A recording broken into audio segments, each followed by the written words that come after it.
repeat some of the things which I did last time. So, variables and assignment. So, Python has 5 types of variables. We will not use much of string and list. So, we will use integer, float and arrays. Now, integers, just recap, quick recap. So, it is a binary representation in computer, within computer, and integers can be of any length, unlike other languages, it allows any length, and these are the operations. So, we will again not use this bitwise stuff in this course most of the time. So, these are examples which I had put in the last class. So, x to the 31 minus 1 will be this large number in decimal. Okay. So, you have to be careful. Today I will make a contrast between binary and decimal. So, this is in decimal.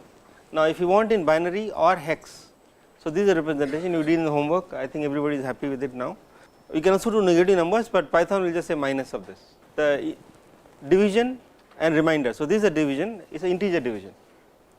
Okay. So, right now treating 5 and 3 is integer and dividing integer division. If you want float division, then you can put 5.0 by 3. So, you have to put one of them as float, then it will convert the other also to float, and it will give you 1.666. This is a reminder. These are bit operations, I think I will skip. Okay, you can just, so this and this OR. It is not okay. I think it got cut. Okay, this has come here. 100 or 110 will give you 110. Okay, OR operation and AND operation. You probably know from binary operation. Okay, so let us look at real numbers, which we will deal most of the time. So, there are 2 ways to represent real numbers. Now, this is not computer, right now I will just tell you the idea. In fact, there is very interesting line of thought went into how to represent real numbers in computer. So, the 2 ways which we are aware of, we use the first one very often, but so this is called fixed point representation. Okay, the decimal point is fixed. So, if you write in terms of formula, then it is going to be looking like this.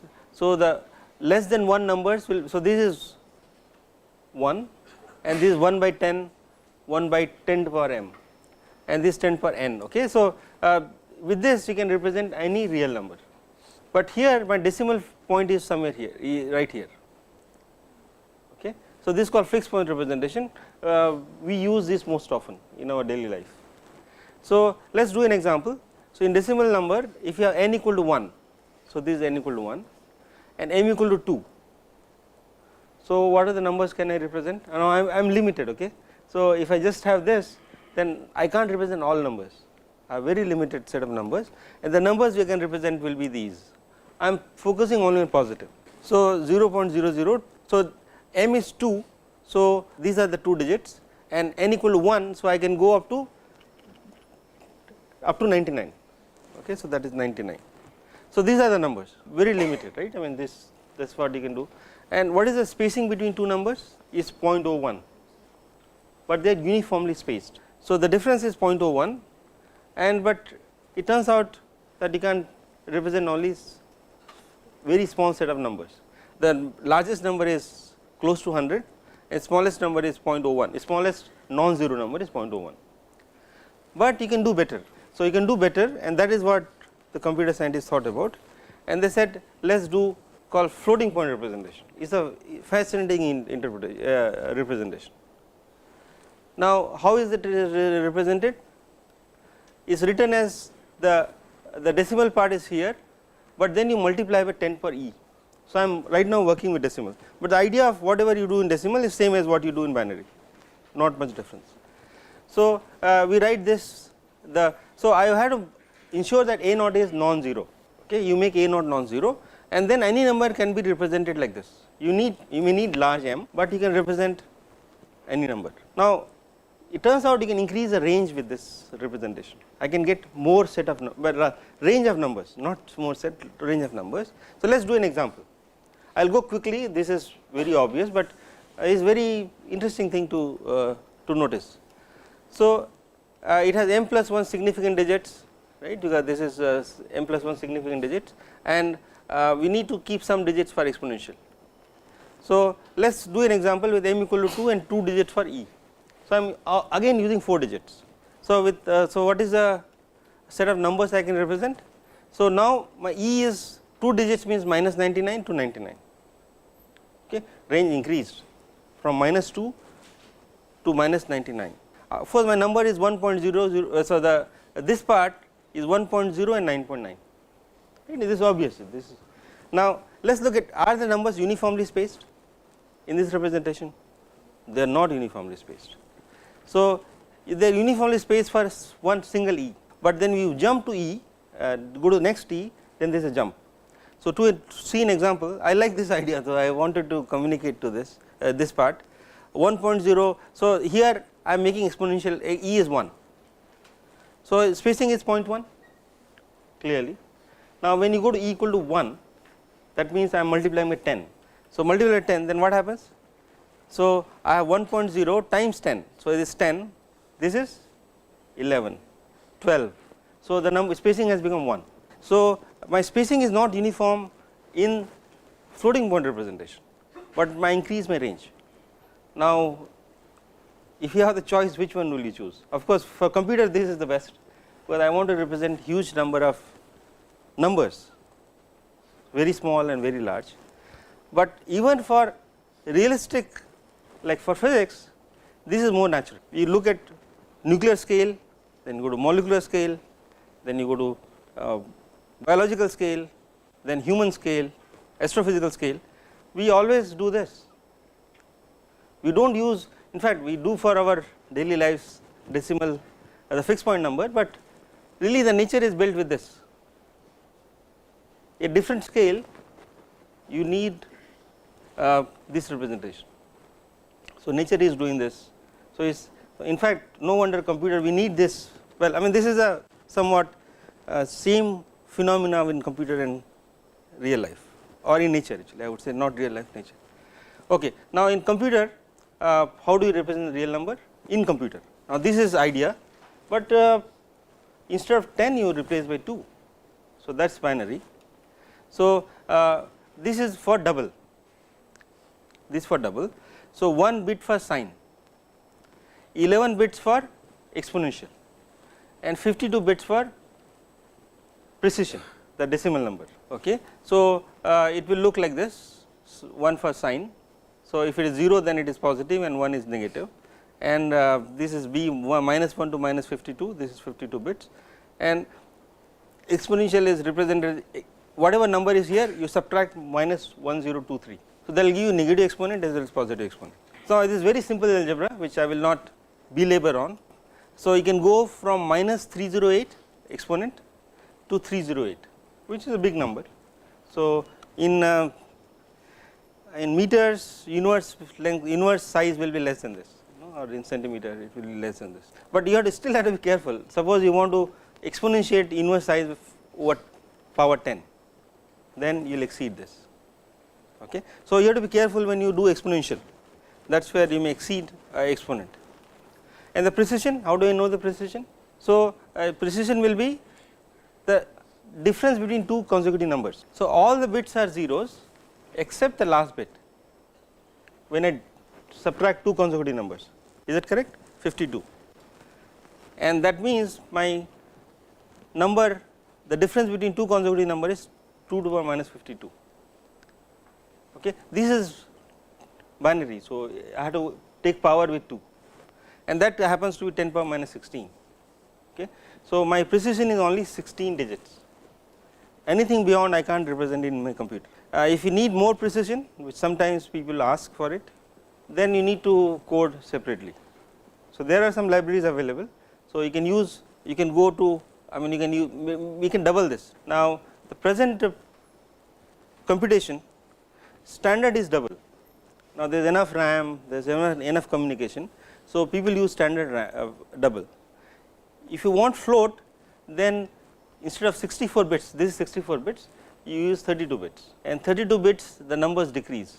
I think this probably 8 and this number is different. Okay. So, the range will decrease, but double is standard. So, use double, it costs more, the time taken is roughly double of what you need do it for float, but this is more accurate. Most people will say, well, I mean let computer do the work, you relax, and I mean let the computer is there is enough power in computer, so you can just let it work, unless there is a strong limitation of RAM or computer time. Okay. Now, so this is everybody, yeah, sure. So before there used to be 32-bit operating system. Right. Right. Then MATLAB, for example, double precision would have to be 10 to the minus 16. Now machines are 64-bit. So does it become better? No, what I showed here is double precision, 10 power minus 16 with the 32-bit machine. No, this for 64-bit machine. This for 64-bit operation. Now, okay, what has happened now? This is technical part. Presently, the number of wires which come from the CPU to RAM, there are 16 wires are coming. So it can access 16 bits at a time. Earlier, the number of wires which would come out was 8. So you could get only 8 number, sorry, the 32, not 8, 32. So 32 was more convenient and fast, but now 64 wires are coming. So say double is standard. That's why they say we support double operations. If you're doing 32-bit, then this precision is 36 or 37. This number is 37, not 308. Now, even with 32-bit, it used to be 10 to the minus 16 MATLAB. No, well, MATLAB is doing some work, additional work. So Python allows you to use as many numbers, as many accuracy you like. Okay, you can. MATLAB is not doing anything extra. It's 64-bit. Yeah, MATLAB is using some C libraries within, which is 64-bit. Okay, so this is standard. Python will be doing this, but if you want more higher precision, Python will take care of it, and that's why Python is slower. C will optimize for a uniform set of data. So Python and MATLAB happens to be slow because it allows you flexibility, but then it can't optimize it. Okay. Okay. So now everyone knows how to convert this. This is simple operation, but let's just look at one number, 1.1 in decimal. I want to represent in binary. Now, how do I do it? So one is so one is, remember the first A0 is 1. 1 is, that should be non-zero, and only one non-zero number for binary is 1. Okay. So you don't store 1. This one is not stored in the computer. This one, first one. Second one is stored. So you multiply 0.1 into 2. So this is the operation, 0.1 into 2. So 0.2 is less than 1. So it is 0. The first bit is 0. So this standard stuff, no. So suppose I want to get the decimal of 1.35. So get this off, multiply this by 10. So 3 will go to the left of decimal, and you pick that. That is the first digit. Multiply by 10 after that. So that will be 0.5. This is taken. So this multiply by 10, then you get 5. So that's how you get the digits. So you do the same thing here. You multiply by 0.2, 2, then 0.2, 0.4. So these are all zeros. These are all zeros. Here I get 1. Is that okay? But I request you to please do this. These are simple stuff, but you should be able to convert one to other. Okay. This was done thousands of years back.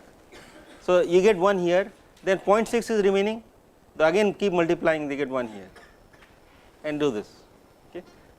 And that's how the number I will get is 3 zeros here, then 1 here, 1 here, then again there is 1 here, then 2 zeros. So you do this. So this is the binary representation of 1.1. It turns out it will not stop. That means 1.1 cannot be represented accurately in a computer.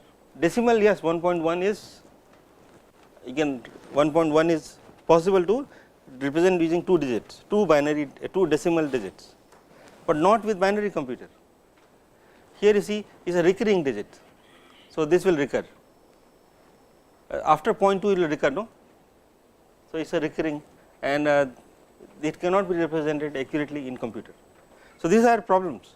So there is called round off error. So computer has rounded off a number 1.1 I thought could be represented accurately inside the computer. It cannot. 1/3 of course we can't represent accurately in decimal itself, and the same thing happens for binary. So you can play around with these numbers, it's fun, but I will not spend time here. So this is how you get the float hex. So 1.1 float hex will be exactly same number. and 1.5 can be represented accurately inside the computer.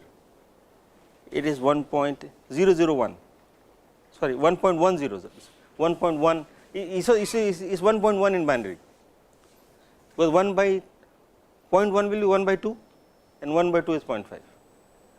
Yeah. This one plus x AP power I think power is 0, this power is 0. So, if this power is 0, exponent is 0, okay, exponent, this is exponent part. How do you convert? Okay. So, let us look at it here, this is simpler. So, how do you get 8? So, 8 is coming basically, so the number is 1.1 all zeros like this, there are 52 of them. So, here 52 I have to start pairing. So, how many 4? So, hex is 4, no, x is 4 bits. So, 4 into 12 is 48, right. So, 48 bits will be units of 4, but the last 3 is not units of 4, 3. So, this should not be there. So, there will be a lot of zeros here. So, this is, so here 14 into 13 into 4 is 52. Okay. So, it comes in bunch of 4. So, this is 8, this is 8, 2 to the 3, 2 to the 0, 2 to the 1, 2 to the 2, 2 to the 3, and rest all zeros. That is why we have 1.8. Okay. Now, here why I am writing 1, so here you see this first 4, this is 1, okay, so that is 1. Now, rest all is, this is 9, right, this is 9, so 9, and this repeats, 9 will repeat. So, this is hex, this one is hex, and this is binary. So, I write 2, that is binary. Okay. Computer will print hex. Hex is more convenient, no, otherwise 52 digits you do not want to write. Is that clear? Okay. Okay. So, let us do it 3.0. So, 3.0 you have to write, so 0.3 into 10, 3.0. So, let us just convert. So, actually you have to convert 3 point int, no, 3.0. So, you have to, no, you have to convert to binary. So, that, so this is 2 to the power. So, basically you want to write 3.0 as some number times 2 to the power exponent. Okay. Now, you have to, so 3 will be, so I have to, I can of course use the computer. 101. 101 is it? 11. 11, but I need a float representation. Okay. So, float representation I need to do, so 1, so this is going to be, so 2 to the power 1, 2 to the power 1 you take it out, and then is going to be 1.5.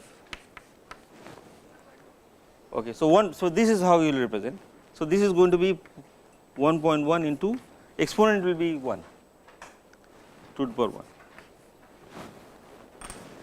So, check in your computer, this is how it should happen. Okay. So, the exponent is in power of 2. So, complex float. So, Python will allow float operations, a complex float representation. It is very simple. You write the number as real plus imaginary j, 1 plus 1 j, and you can do operations with that. So, I can square a number. So, x square, this x square is 2 j, you can verify this is it. Now, multiply by a number, absolute of x, conjugate of x. Okay. So, it is very useful if you are doing quantum mechanics, it is very useful to do complex operations, okay, and it is trivial. Okay. Next is strings.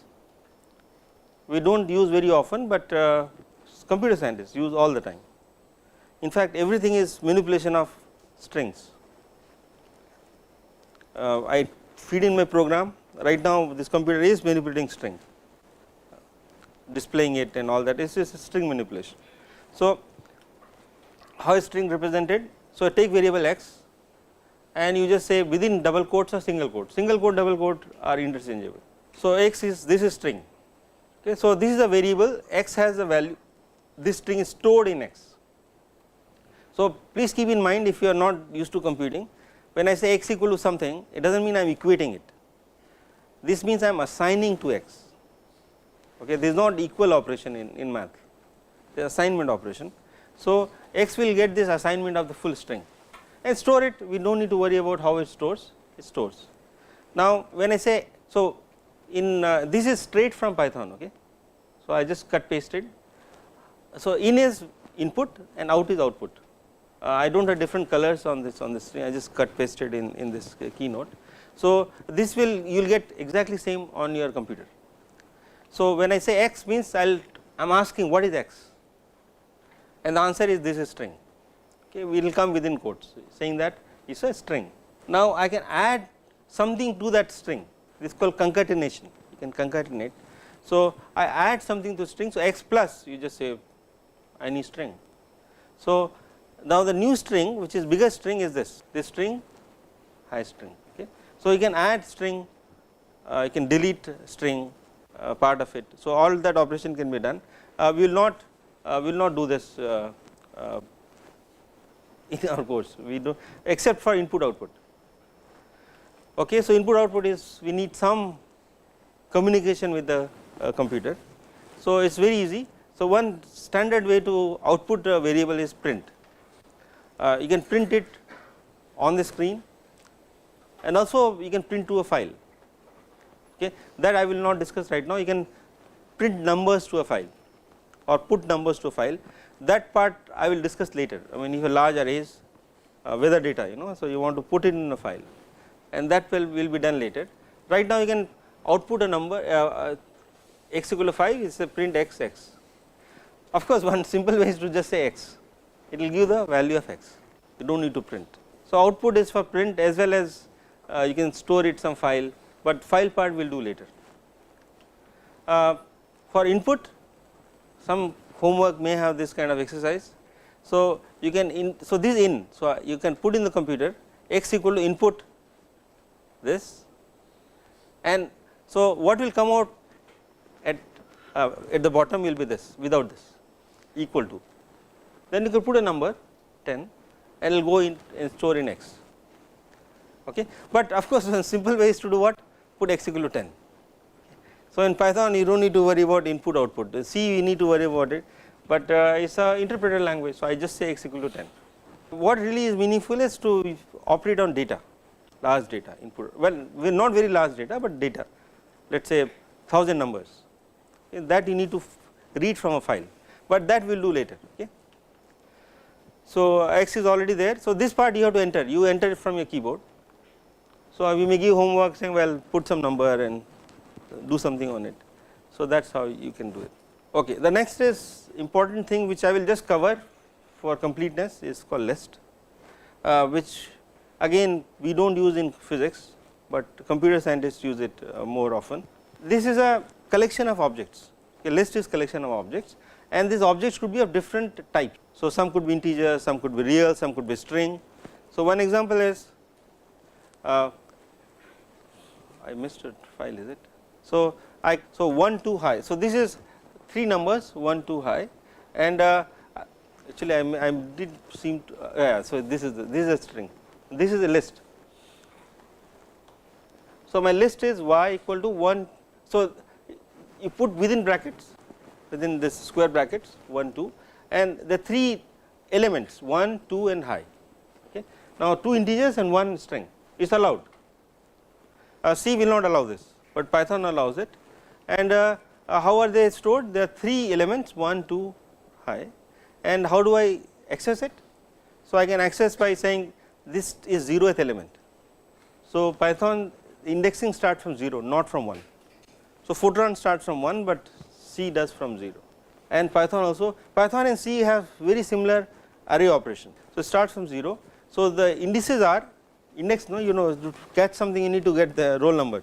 So these are roll numbers for this object, but roll number starts from 0.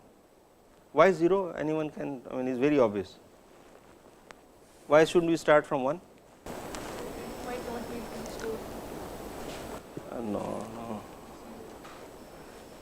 No, it's 0 is more natural.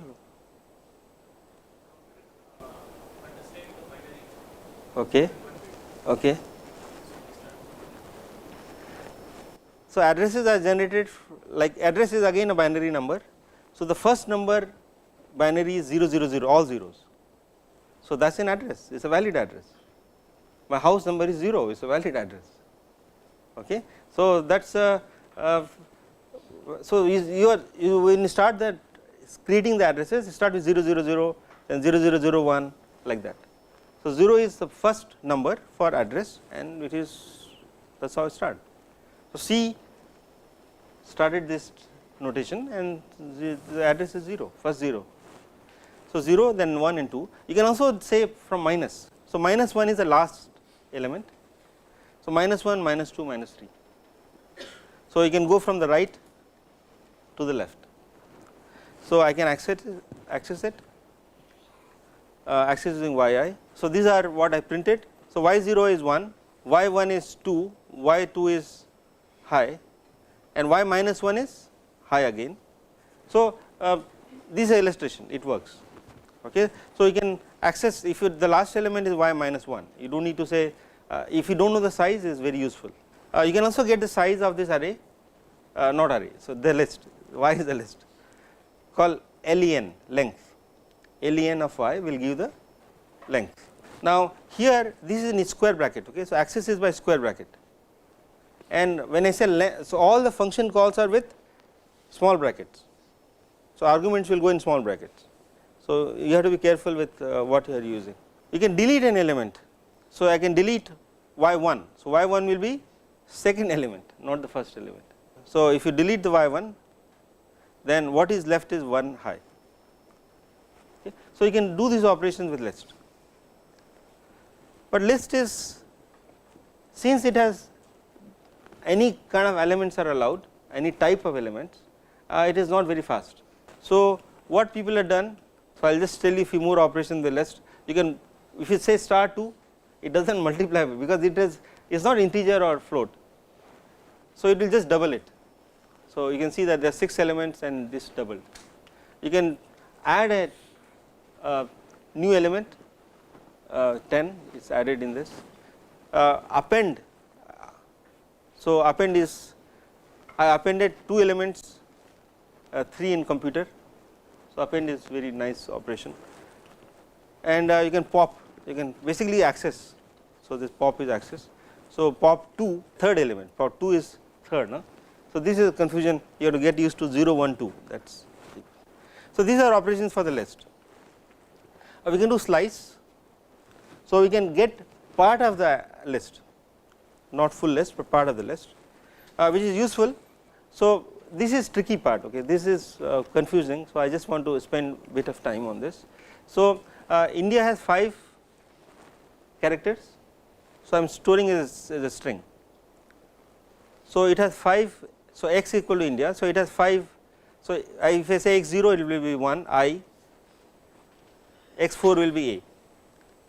Now if I, so I can access it like what I told in the earlier slide, but I want to get a bunch of them one shot.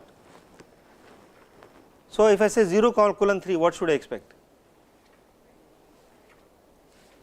So you should expect 0 to 3 or 0 to 2, and the way to understand this is for the range, this is called range operation.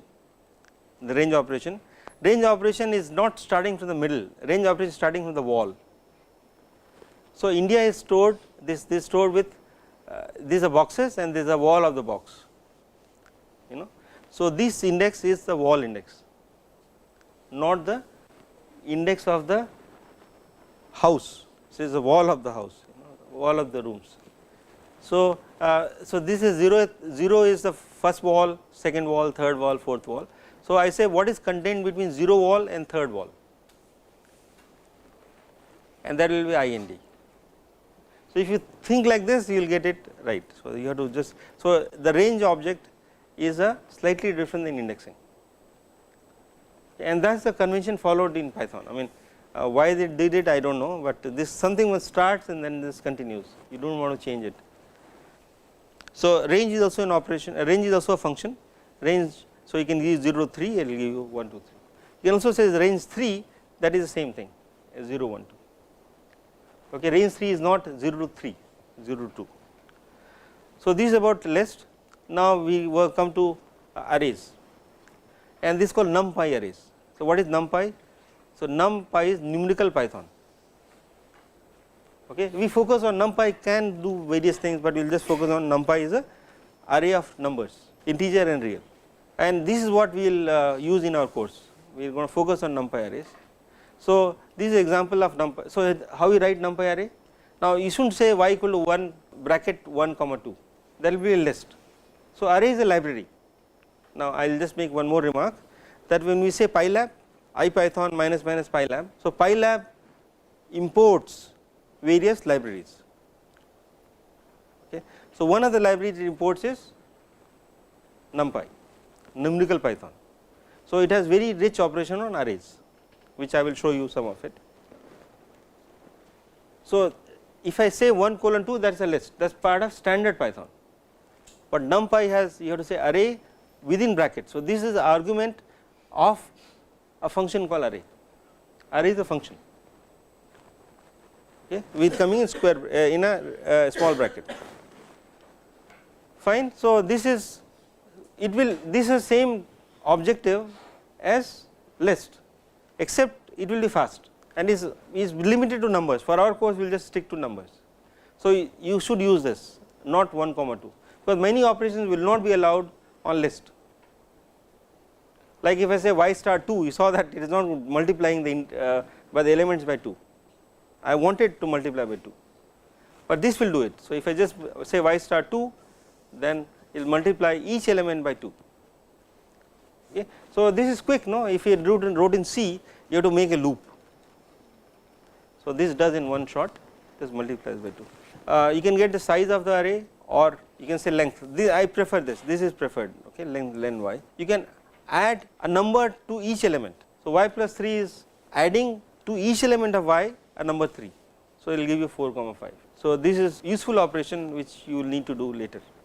We can also create a 2D arrays. So 2D array will be, you put bracket then another bracket within. Is that clear? So this is 2D array. So there is a square bracket here and here, then there are 0 1 and 1 0. So this is what matrix is it? Not identical. 0 1 1 0. So it is a 2D matrix, 0 1 0 1 1 0. It is an array, for computer it is an array. It has elements 0 1 1 0. So if I say x, then I will, so this I should not have done. X is, if I want to know what this x is an array with these entries. I can get the determinant of x. So x it will treat as a matrix, one shot, and determinant is -1. I can get the eigenvalues of x and eigenvector. So say eigx. So eigenvalues of 1 minus 1 is correct, and the eigenvectors are two of them are this, okay, 1 minus 1 and 1 1. So let us do another example. Y is array 1 comma 2, z is 4 5. I can take a square root of y. Square root of y is, you will take square root of each element. So it is going to give us 1 square root 2, and I can add these two arrays, just do plus. So it is adding element by element. Most of the operations are element by element. So it will do this operation element by element. Slicing can be done with NumPy arrays as well, and you can also create element array with 4. Now sometimes I do not know the entries, but I just want to create a array with size 4. So I can create, in fact I use most of the time 0 is 4. So you will create an array with 4 entries which are zeros. A range 0 to 3 is very useful. So it is going to create from 0 to 1 2. This is like range, exactly a range, but it is a NumPy function. You have to put a in front. Ones is all ones, empty is the zeros. So these are same as this. We can also very useful function called linspace, linear spacing. So this is example.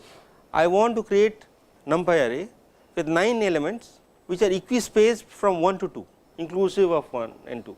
So, what is the difference between the consecutive numbers? 1 by 8. So, these are the entries 1, 1.125. So, linspace is a very useful function. I can create an x axis with linspace points. Okay, so append. Yeah. Appending here, numpy arrays size is fixed. You can't append as far as I know. Numpy arrays you can't append. Numpy arrays append will not work for numpy array. You can't add an element in that. So, you have to start. You can start with a list. Now, I may be wrong in this. So, you can start with a list, append, then you can convert it to numpy array. So, you can convert a list to a numpy array, so that is what I did at one point. So, that I will show you in the next class. I will do that.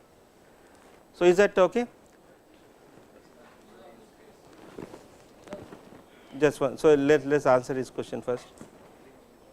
So, linspace is, so the three arguments.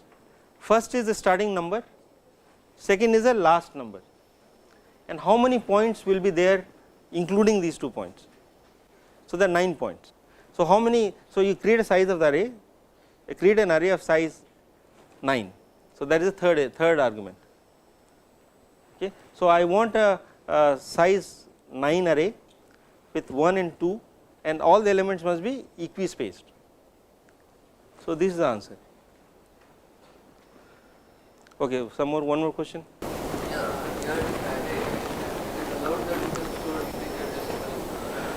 Yeah. So, you can put, like for example, here this will treat as integer, but it will convert it to float if required. All entire combination of string. For numpy array, not string. String as well. String is possible, but I have not worked with that. But you can put. So, I can say y equal to 1 comma 1.1. This is like what you want. So, this is fine, but it will convert 1 to 1.0. It does something inside. You can do the type. So, I am not sure what that is. D type. So, to get a type we will get this.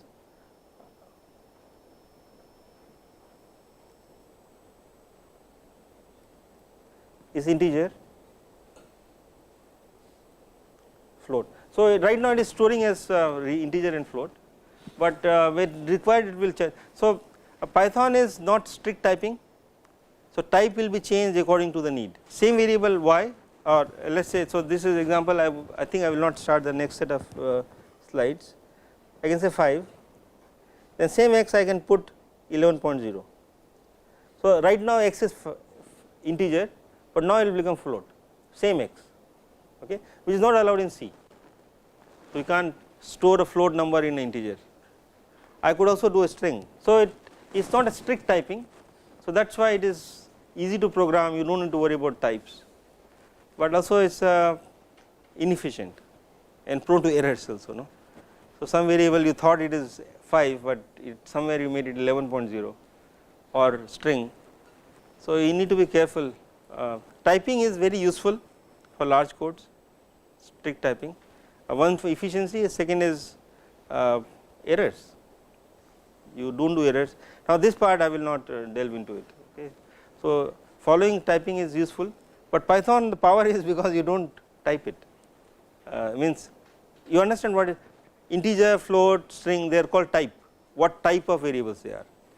And Python says, well, I do not care, I will use whatever is assignment, it will, the type of the variable will be of that type. Okay. So, next class we will start working on the structure of the control structures in Python. So, you can do if loops. Actually, I have 2 minutes. So, but I am going slow, actually I should go a bit faster. So, you can do if, while loop, for loop, you can write functions. Now, there will be homework based on that. So, I will assign the homework, but Monday I will cover hopefully all of it. It is very simple. So, you can do if statements, for statements. So, you need, so any language will have 3 structures. So, one thing is of course, these are called simple structures. So, set of statements one after the other. Second is branching statements. So, you need to take a decision. No? So, if something is true, then you do something else, do something else. So, Python will have this branching thing and repetitive. So, something repeating. So, it should allow, so I should not be writing for I equal to 1 do this, for I equal to 2 do this, for I equal to 3 do that. So, it says for I equal to 1 to 10 do this. So, this is called loops, and the other important thing is called function. So, something you want to use again and again, like sine function. So, I do not want to be writing that set of lines to compute sine of 5, then for sine 15 or sine 1.5, you should not be writing this again and again. So, you write a function which you can call whenever you need it. So, these are constructs we need it for this course. So, this I will do in the next class.